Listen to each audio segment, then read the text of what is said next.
Live from Washington, D.C., this is Balance of Power with Joe Mathieu. Day 3 of the shutdown, but how long will it last? Welcome to the Monday edition as Washington today gets its arms around a funding lapse for Treasury, defense, health, labor, and yes, Homeland Security. That's how we got here. And it might take some time to reopen things. We'll have the latest from Capitol Hill when we check in with Bloomberg Congress reporter Erik Wassen. And we'll have insights this hour from the newest member of Congress. Democrat Christian Menefee just won a special election in Texas. He's being sworn in, and he's with us next. His first national interview after winning the election. This is at a very important moment when it comes to potentially ending a government shutdown that began at 12:01 a.m. on Saturday. We were live in the U.S. Senate on the late edition of Balance of Power on Friday when it became clear that a funding mechanism was in fact coming together. They had the votes to put this together. It was a sort of late deal that emerged between Chuck Schumer and President Trump. A 2-week continuing resolution for the Department of Homeland Security, stripped from the other bills in the funding mechanism. So some new restrictions could be worked out in that period of time while the CR runs. John Thune seems to think that's not enough time, and he told reporters that there could be a need for another CR, knowing there was argument about how much time would be needed to put in legislative form some of the demands that Democrats have made, like body cameras, like more training, like restricting the use of masks when ICE patrols enforce the law. We talked to a Democrat and a Republican about that timeline, Ted Budd, the Republican from North Carolina, and Democrat Dick Durbin of Illinois. Listen.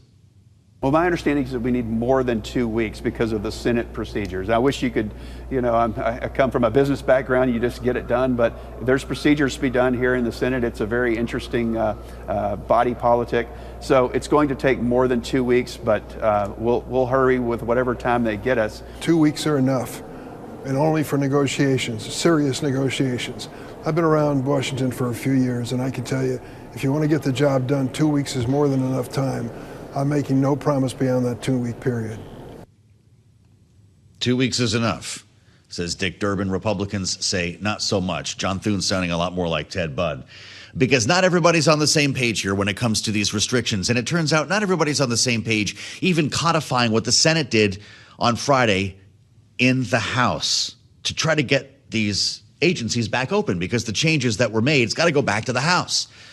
And Mike Johnson has a restive conference on his hands, as we always hear. The Freedom Caucus doesn't like the idea of what's happening, stripping out DHS, adding restrictions. A lot of Democrats don't want to be caught voting yes for DHS funding at all. And by the way, we're going to talk in just a moment with the newest member of the Democratic caucus in the House. I don't think he's even been sworn in yet. He's coming straight from the airport for what will be his first national interview after winning a special election. Christian Menefee is about to be knee-deep in this whole thing. We're going to talk to him first after we check in with Erik Wassen, Bloomberg Congress reporter live on Capitol Hill right now. Erik, we've got our eyes on a Rules Committee meeting that starts at 4 p.m. Will that give us a sense of how hard this is going to be? The Rules Committee can gavel in and sometimes not finish for hours and maybe into the wee hours of the night. We really have to see what kind of side deals potentially the Speaker of the House will cut with the House Freedom Caucus and other members. We have Anna Luna, one of the Freedom Caucus members, really demanding that a controversial voter ID bill called the SAVE Act be attached to this funding package. Democrats say this would create a Jim Crow-like ID verification system that suppresses voter turnout. And Chuck Schumer felt compelled just to issue a statement saying there's no way this is going anywhere. So there are machinations going on. The issue for Johnson is he needs to pass a rule, and traditionally no Democrats cross the aisle to help pass a rule. He's only got a 1-vote majority. So it only takes one extra person, 2 people, to really bring it down. So we're going to see what kind of machination he's going for. Among the Democrats, they're divided. Progressives, as you said, do not want to vote for this, even 2 weeks of ICE funding. But we confirmed that Steny Hoyer, a longtime moderate in the House, and Jim Clyburn were urging on a call yesterday that you should support this package. There's a lot of wins for Democrats in the underlying bill. So we can see a split vote if it comes to a final vote. But the first hurdle is that rule, and passing that probably sometime Tuesday. Well, the Speaker was talking a pretty confident game on Sunday morning television, right? He says will be a vote Tuesday. He says he has the votes. Is that bluster? Perhaps a little bit of bluster. I mean, he wouldn't want to show weakness or fear because that would open up the demands.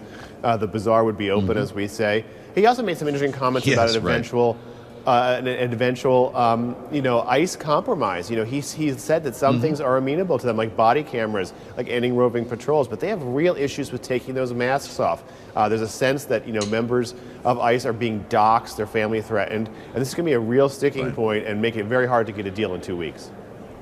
Well, it's not getting any easier here because there's a gentleman from Texas who's going to be sworn in today, Erik. We're going to be talking with him in just a moment. When Christian Menefee is sworn in, this cuts Mike Johnson's margin of error to a single vote. The options are looking pretty thin here, aren't they? Well, one thing we could see is some moderate Democrats could cross the aisle. I talked to Henry Cuellar. He wouldn't tell me. He's a moderate from Texas, Democrat. He actually helped write the DHS full-year bill. Could some of these people bail out Johnson? I think if there's one or two members like Luna really bringing it down, you could see that. But let's say the whole Freedom Caucus are 26 or 30. You probably don't have enough Henry Cuellars to help out, so you might not even do that. We'll have to see how this vote plays out. Right. Well, we'll have a lot to check in on later today, Erik. Thank you so much. He lives on Capitol Hill, and great to have reporting from Erik Wassen at a time like this. Again, Rules meets at 4. We'll be back on the late edition at 5 p.m. Eastern to tell you where they are. They're probably still going to be knocking their heads together, and those Rules Committee sessions can get pretty chippy. I've mentioned his name a few times. Get used to it. Christian Menefee just got to the nation's capital from Texas. Democrat won the special election on Saturday to fill a long vacant seat. Vacant for 332 days. That's how long ago Sylvester Turner died. So when Mr. Menefee goes to Capitol Hill and he's sworn in by Mike Johnson, again, brings the margin to 1. Now in his first national interview since winning that election, Christian Menefee with us now live on Bloomberg TV and radio. It's great to meet you. Thanks for coming in. Thank you so much for having me. Welcome to Washington. Yeah, you just came straight from the airport. Straight from the airport, and I never worked in D.C. politics or anything like that. So wow. I really am a Houston guy out here right now. Great. It's not always this cold. We don't always have this much ice, although you've got it in Texas as well, so you can understand. Are you going to be sworn in after this? What's the plan for today? It's my hope. I haven't heard from the Speaker's office, but all the conversations I've had with other folks have been positive.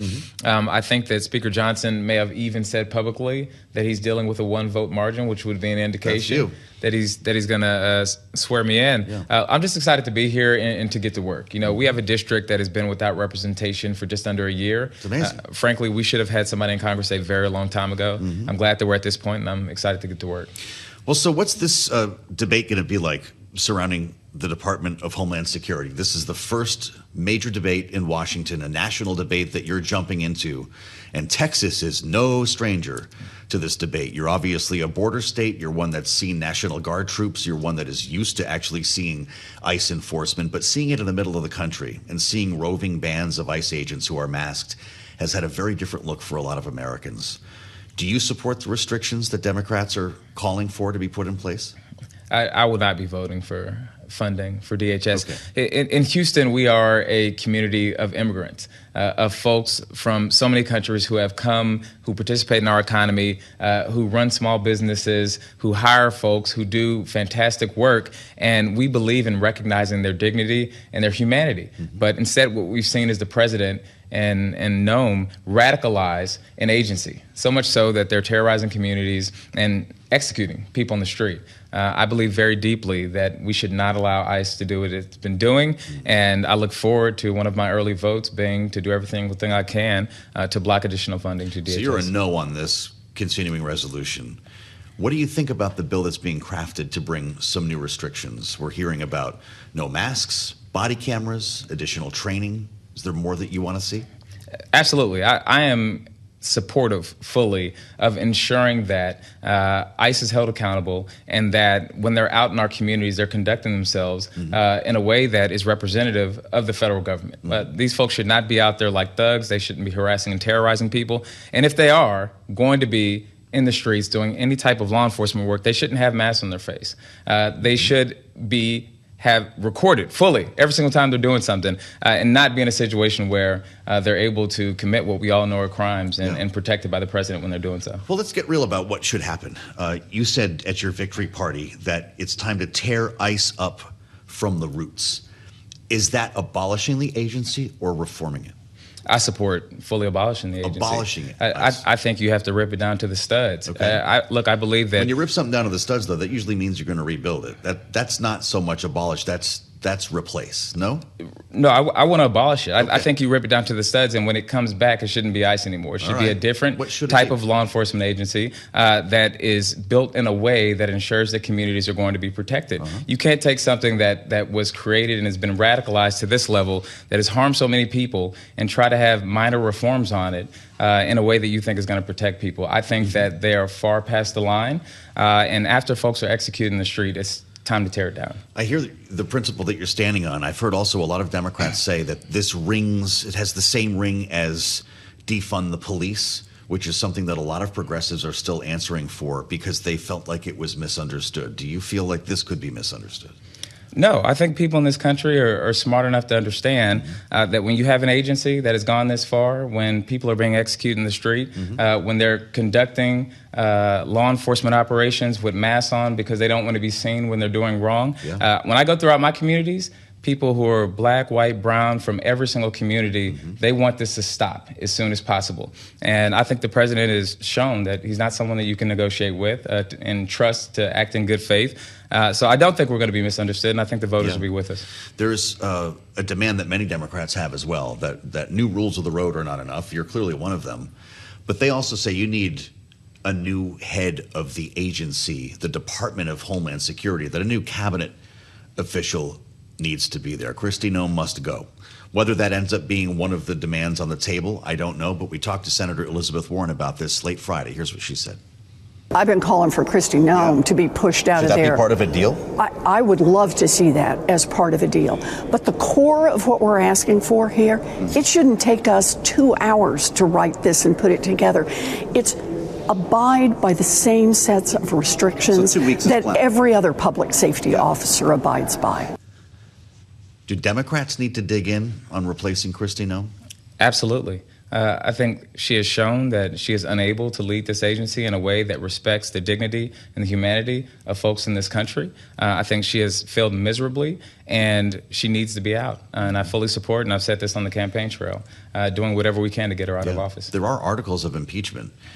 We talked to the author, Representative Robin Kelly, who's got a number of signatures. I think she was beyond 170 last time we looked. Would you sign on to those? Yes. Look, I fully support investigating every single thing she's done and proceeding with impeachment based on what the investigation reveals. But what we've seen so far is very clear evidence that she is unfit for the job and that we need to move on.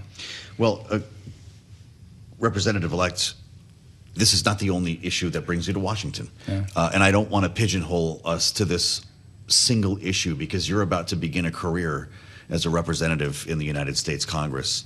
Once this government reopens, assuming that it does at some point in the near term, what's important to you this year? There's a crypto market structure bill that we've talked about a lot, but a pretty light agenda. And the conventional wisdom is you get into the midterm campaign cycle and the store closes. What can this Congress get done this year? What I'm going to be focused on out the gate is constituent services because my community has been without that in a real robust way for almost a year. But as far as national policy goes, I'm passionate about healthcare. I grew up with a brother who suffered from childhood cancer. And the only reason we were able to afford his chemotherapy, his radiation, and ultimately the bone marrow transplant that saved his life was because my parents were service persons and they had military insurance. So I'm focused on making sure that healthcare is a right and that no person out there has to choose between putting food on the table and getting life-saving treatment that a family member needs. We ended last year thinking that there might be a deal on ACA subsidies, which forced the last shutdown. There was a bill that many Republicans crossed the aisle to vote for a couple of weeks back. Nobody's even talking about that right now. What are you hearing from party leaders as you arrive in Washington? Well, I haven't had many conversations yet. I just got off the airplane. But look, I believe very deeply that we need to restore the subsidies. I'm talking to so many people in my communities who are seeing their premiums jump substantially. And they're terrified because these are folks who have relied on having a low deductible for such a long time, and now they know that they're going to be in a position to where maybe they're not going to afford the health care that they need. So I look forward to that conversation coming back up, but I fully support universal health care in this country because I just believe that health care is a right, and no person should have to choose between those two things. So what are you in for? You need an office? You need furniture? You need a staff? Does all that happen now? A map, the whole nine. You know, I didn't work in D.C. politics at all, so this is all new to me. But in my entire career, I've been placed in new situations, and I've been able to work it out. I took over an office called the Harris County Attorney's Office, third largest county in the country, 300-person office. I ran the whole office. I had people working there who had been practicing law longer than I had been alive. I was able to figure that out. I think I'll be able to figure out the halls of Congress as well. I'm sure that's right. You know, just in our remaining moment, there was another race that a lot of people are talking about from last week, and it managed to flip a Senate seat to the Democratic Party in Texas that a lot of people didn't see coming. It wasn't on a lot of radars. Will we make a mistake if we turn this into a bellwether, a trend story, or is this about that district? It's incredibly important what happened out in Tarrant County. Look, this is a county that historically is Republican. The margins were pretty slim, but this Senate district was overwhelmingly won by President Trump the last time he ran. I think what you're seeing is people recognize the incompetency that's coming out of this presidential administration. So I look forward to this 2026 statewide campaigns we're seeing, and I'll be doing every single thing I can to make sure that more districts flip the way that one did. Good luck getting settled. I hope we can catch up once you get an office and a staff and everything else and get the ball rolling. And we'll let you know when this man gets sworn in. The newest member of Congress, Christian Menefee, the Democrat from Texas, with us live on Bloomberg. We'll assemble our political panel for their take next. This is Balance of Power. As we talk politics here in Washington with a partial government shutdown now on day 3, and it's pretty unclear how long this is going to last. It could end tomorrow. Mike Johnson says he does have the votes and plans to bring these spending bills and continuing resolution for Homeland Security to the floor. But it just might not be as easy as that when you hear from the rank and file inside the Republican conference. There's a lot of consternation about what might be going on here. The Freedom Caucus is not a fan. By the way, Democrats in the House are not a fan, even as some members of leadership say they will vote for this. Others will not be caught dead voting for even a 2-week extension of Department of Homeland Security funding. It's all about optics. That funding came from the big, beautiful bill. This is about making commercials in campaign season, and it cuts both ways, which is where we start with our political panel. Bloomberg Politics contributors Rick Davis and Jeanne Zaino are back with us. Rick is our Republican strategist and a partner at Stonecourt Capital. Jeanne, our Democratic analyst and democracy visiting fellow at Harvard Kennedy School's Ash Center. Jeanne, what do you make of Democrats in the House who, even with the cover from leadership, say they will not be caught voting for DHS funding? Is it as simple as what I just said? You end up in a 30-second ad voting for this, knowing that all the money came from the big, beautiful bill, or is it more nuanced than that?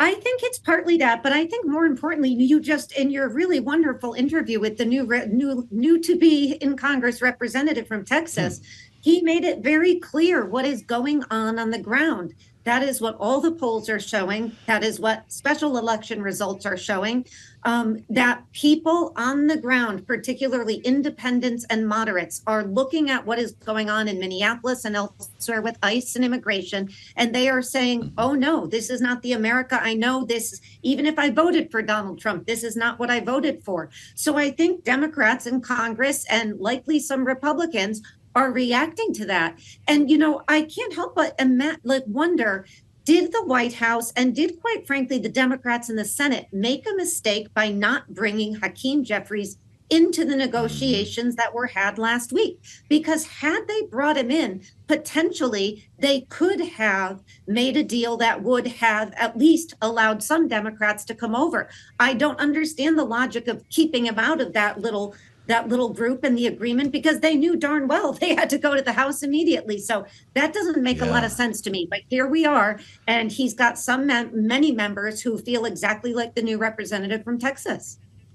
Well, I want to hear from Rick on this because Ro Khanna helps to exemplify the split between the Senate and the House on this. In fact, he just posted on X, Rick, another reason I will be voting no on the Senate amended appropriations bill, which includes more security assistance to Israel than ever before.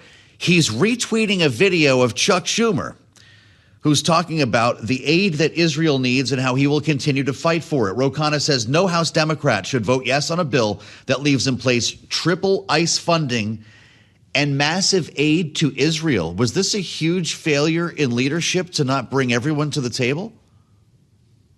Well, usually the Senate's used to jamming the House, and I suspect that that's exactly the methodology that they were using. There's usually not a good voice of reason between the two chambers. And for certainly quite some time, we've seen very little coordination, even amongst Republican leadership, nevertheless, across the aisle. And so, this is a factor. But look, I mean, it only matters when the counting is done, right? And is Ro Khanna going to vote against a Democratic caucus that's going to say, hey, we want all the changes that we got on health care in this, appropriations bill. It's the Homeland Security bill we got to worry about, and let's just isolate that. I would say the one thing not to miss is, sure, they're not going to have much of an impact on the budget of the ICE or Homeland Security group. But at the end of the day, they're doing this to get leverage on reforms, and that they can get done in this cycle. And so what you see, I think, with Democrats, sure, there's some electioneering going on. They're making some good video. But what they also want is a new deal on requirements that ICE and border security folks and others who are doing the things in these communities that Congressman Menefee was talking about, they want reforms there. And so, but I would say, just on that interview with Congressman Menefee, I mean, he's the newest member of Congress. He's got a lot to learn. I'm sure he'll be fantastic. But the idea of dropping a bomb that says defund ICE, I mean, I guarantee even Ocasio-Cortez is going to grab him and say, hey, we're not saying that stuff anymore. So we'll see the education of Representative Menefee. That's really interesting, Rick, which is why I wanted to ask him about that. Jeanne, do you agree Democrats need to be careful with the idea of abolish ICE? It sounds like defund the police, and we know how well that resonated. And are these negotiations going to be as fruitful as Democrats hope for? GOP leaders were very clear yesterday that two of the biggest demands Democrats have, no masks on agents' faces and obtain judicial warrants ahead of operations, are non-starters. So are we going to be sitting here 2 months from now talking about it?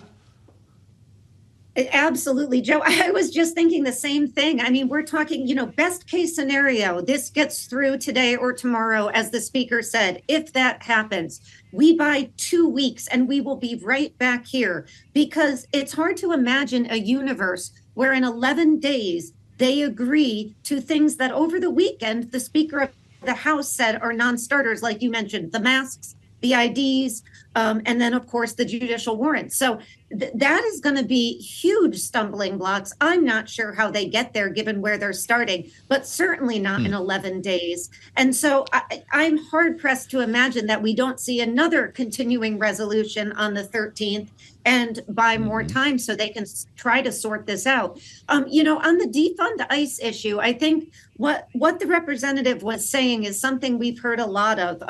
He said, defund ICE and replace it with a security force that meets what people in the United States expect. And I think that's a very different message. And so, yes, there's some consternation on the left about using that phraseology. The reality is we do need border security. We need immigration security. We need that, certainly. But we cannot have it in the form it is practiced now, when you've got a 5-year-old with a bunny hat on being sent to detention in Texas and being told by ICE agents to go to the door and try to get his mother out of the house. This is what people are sitting home watching. It is unacceptable. And that is why people are pushing back in the huge numbers that they've been pushing back, even in really red districts like we saw over the weekend in Texas.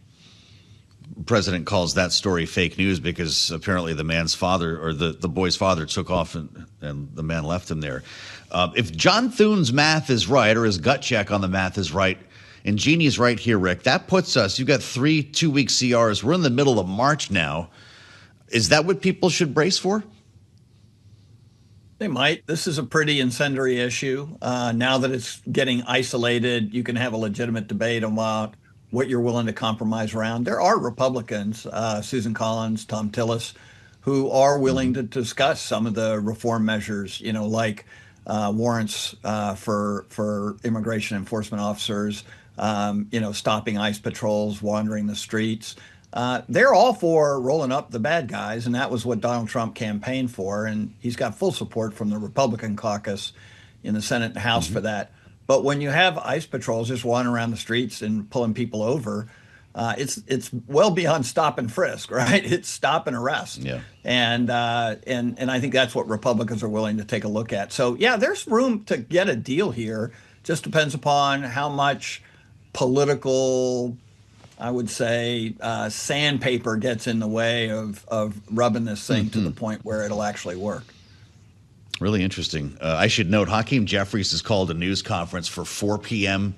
Eastern time, a couple hours from now. That would coincide with the start of that Rules Committee hearing, so maybe he'll have some new direction for the rank and file on this. You've both mentioned Christian Menefee, the representative-elect from Texas. I'm getting a lot of Twitter traffic on this, boy. People are listening and watching today.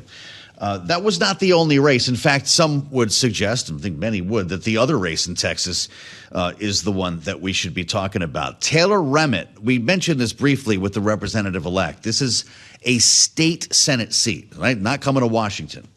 Won a runoff for this district that is conservative, that Donald Trump won by a lot. Here's a sense of what he had to say after in terms of treating this as a bellwether. Listen.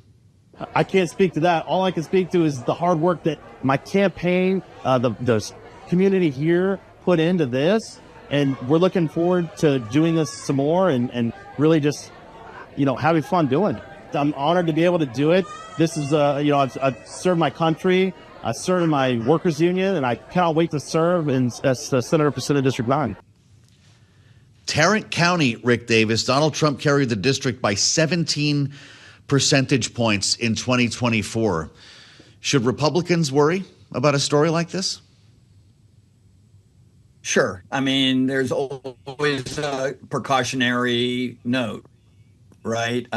When Trump got those margins, over 400,000 people voted in that election. Less than 100,000 voted in this one. So comparing turnout in a presidential year to a special election is always difficult. Just as many Democrats didn't turn out as Republicans. It's just in a smaller cohort. And we've talked about this before. Democrats have a higher turnout. Rick Davis and Jeanne Zaino, our great panel, will be back with us on the late edition of Balance of Power. Thanks to you both. We'll let you get back to breaking up ice here in the meantime, and we'll keep our eyes on what's happening on Capitol Hill. As we mentioned, that Rules Committee meeting will be underway in a couple of hours to give us a good sense of where we're headed. I'm Joe Mathieu in Washington. This is Bloomberg. Thanks for being with us on the Monday edition of Balance of Power, Bloomberg TV and Radio. I'm Joe Mathieu. It's the Monday edition. And this is going to be an important day when we look back at what takes place on Capitol Hill. We're going to speak in a moment with Congressman Subramanyam about this, a government shutdown, a partial shutdown. You know how this goes. We're all getting to be experts on this after setting records last year. This time's a little different. We've got a series of agencies, 6 of them, that are shuttered now until the House follows the Senate on what it passed Friday, including a 2-week continuing resolution for the Department of Homeland Security. That's the sticky part there, because getting this done in the House might be more complex. The Speaker would like to see a vote tomorrow, and there are certain factions of both Republican and Democratic rank and file that do not want to vote yes. We could find ourselves in a series, once again, of continuing resolutions, at least on that one agency. We'll see how this goes. A Rules Committee meeting is set, a hearing for a couple of hours from now to get the ball rolling, at least on the procedural side of all of this. This follows the Friday release of millions of records from the Epstein files. The Justice Department out with a massive tranche that dropped Friday, and we're told that this is going to be it, even though there are millions of files that were not and apparently will not be released by the DOJ, despite the law that the president signed mandating all of their release, the complete and total release of redacted files. And that's where this story gets to be a little more complicated. We're looking at 2,000 videos, thousands more photos, of course, so many documents that are in some cases redacted, but also not. Todd Blanche was not pleased with some of the questioning on Sunday morning because there have been rooms full, apparently, of Lawyers at the DOJ combing through documents, but apparently not enough. A review here finds that 43 of 47 victims' full names were left unredacted in the files, including many who were minors when they were abused. The disclosures are raising a lot of questions here about not only compliance with the law, the Epstein Files Transparency Act, but also the way the DOJ is pursuing this. Now, of course, it wasn't just this law that was born out of a discharge petition. The House Oversight Committee spent much time reviewing and releasing tens of thousands of Epstein files, of course, a Republican-led committee. But Congressman Suhas Subramanyam, the Democrat from Virginia's 10th District, serves on oversight and is with us right now, as a matter of fact, live from Capitol Hill on what is day 3 of our partial shutdown. Congressman, it's good to see you. I'd like to start with the way in which these files are being released. Will oversight follow up on these redactions or lack thereof? Well, I certainly plan to, and I know many of the Democrats on the committee will as well. The reality is this is over 40 days late, and they are withholding another 2.5 million files at least by their own admission. And they're saying the reason they withheld those files is to protect the victims, yet even what they released did not protect the victims. So it seems like what they're doing best is protecting some of the president's friends or some of the perpetrators rather than bringing the transparency and accountability that the American people want. So we're certainly going to continue. There's other avenues where we're going to try to get documents and records and evidence, but certainly this is not over. Interesting. I know this is, as I mentioned, we've got a Republican majority. Is this something that might have to wait for when Democrats are in charge? I hope not. There have been Republicans who were cooperative with us, who have voted with us on some of these subpoenas. We've had to drag some of the majority through this, but they have followed at times because we know that this is a bipartisan issue. Even many Republicans feel like there needs to be accountability and transparency when it comes to this. So we hope it doesn't have to wait that long. But it's been a long time. We put out a subpoena in August of last year. They said last March that they had the files ready to release and all redacted. And so I'm not quite sure why they're a day late and a dollar short when it comes to this release. What about the files that have not been released? DOJ still has several million, according to reports. Will they ever see the light of day?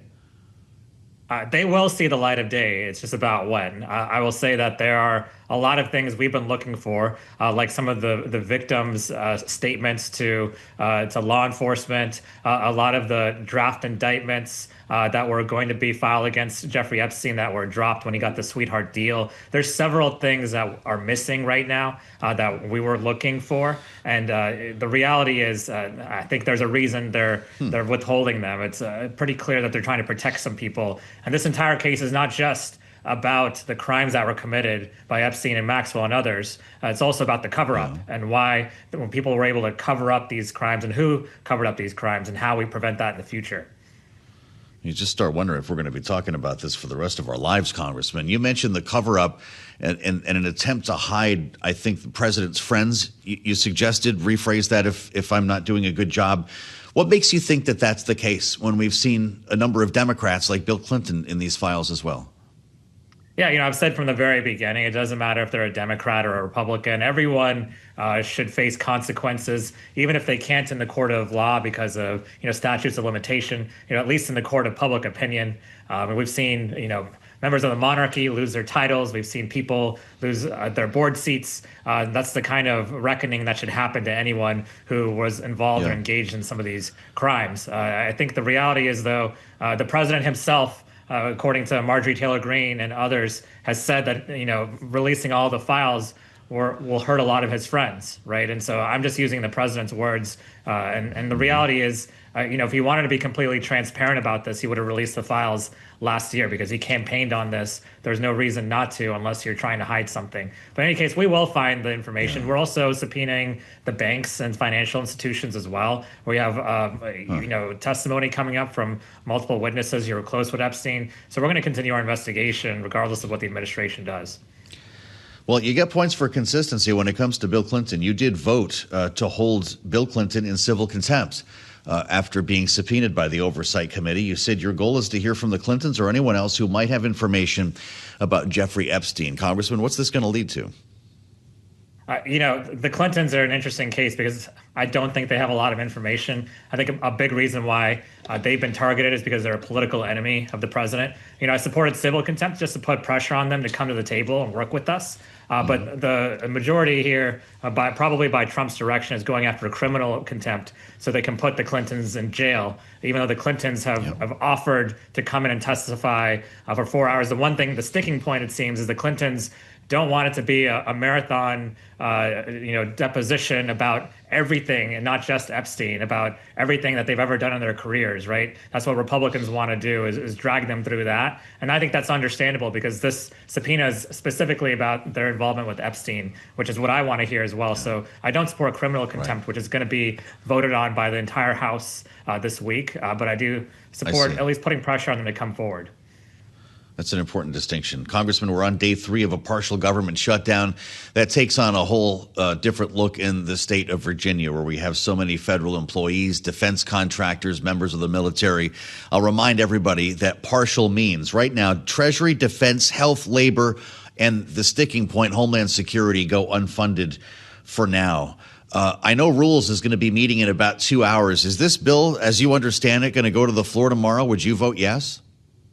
Well, it's important to see what Rules does because the two sticking points for me are the Department of Defense and DHS and Homeland Security. The reason is because of the way those secretaries in charge of those agencies have operated.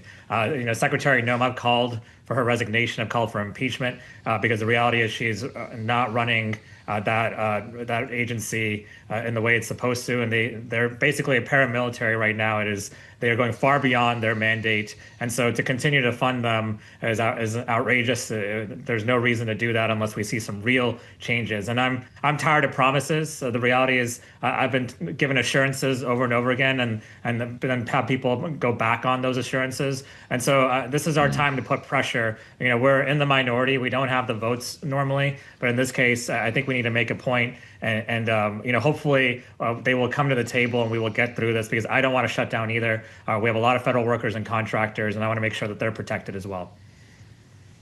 Congressman, it's good to have you back. I wonder how many continuing resolutions we need on Homeland Security, but we'll find out together. Congressman Suhas Subramanyam, Democrat from Virginia, thank you for the insights, as always, here on Balance of Power. We'll let you know what happens in that Rules Committee meeting. It'll likely be underway when we begin the late edition of Balance of Power. We may find ourselves up there tomorrow. They're talking about, as I mentioned, potentially a Tuesday vote on the funding bill.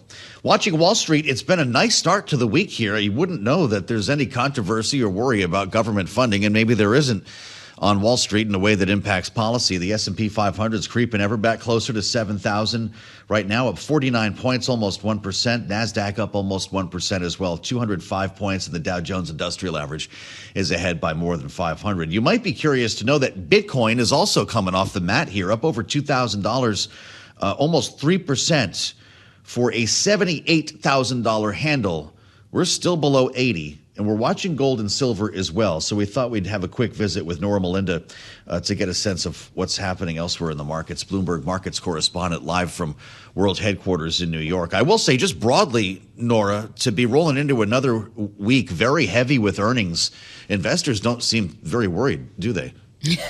Well, we've certainly been seeing a lot of action as we look at commodities more broadly, but I really want to zero in on the precious metals because we've certainly been seeing a sell-off continuing for both silver and gold. Take a look at oil as well. We're seeing some a deepening right there in terms of the declines. But when we look at silver and gold in particular, of course, we know just on Friday, we saw these stocks really seeing record declines. I mean, of course, you take a look at silver, it plunged more than 20% for its worst day on record on Friday. Also, gold falling for its biggest drop since 2013. But of course, the why behind all of this is the news that President Donald Trump has plans to nominate Kevin Warsh to be Fed chair. And of course, we are really thinking about the idea, the connotation associated with that move. We know that Warsh is hawkish, supportive of a stronger dollar. So when you think about a lot of the different non-yielding assets, you're going to see a lot of people really shying away from that, really reducing that appeal. So that's what a lot of analysts, investors are really targeting this move to when we see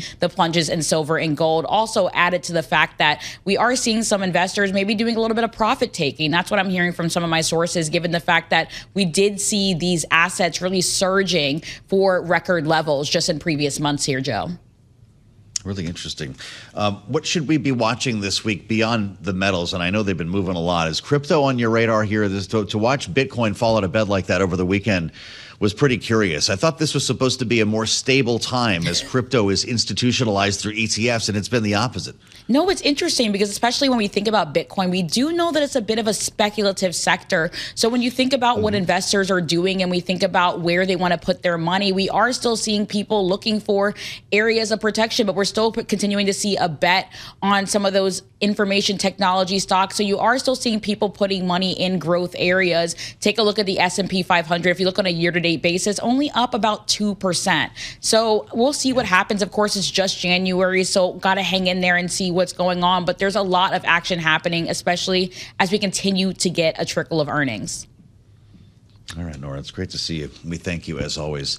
There'll be a lot more to talk about in Power Moves on the late edition of Balance of Power as we wrap the market every day here on the Politics program, and that won't be an exception today. We're watching Disney after earnings this morning, and we'll tee up some of the more important earnings that we have for the course of the week. Thanks for being with us here on the Monday edition of Balance of Power, and thanks to our members, Congressman Subramanyam and Representative-elect Christian Menefee. Really interesting. Imagine what he's about to go through as he stands by to be sworn in as the newest member of Congress.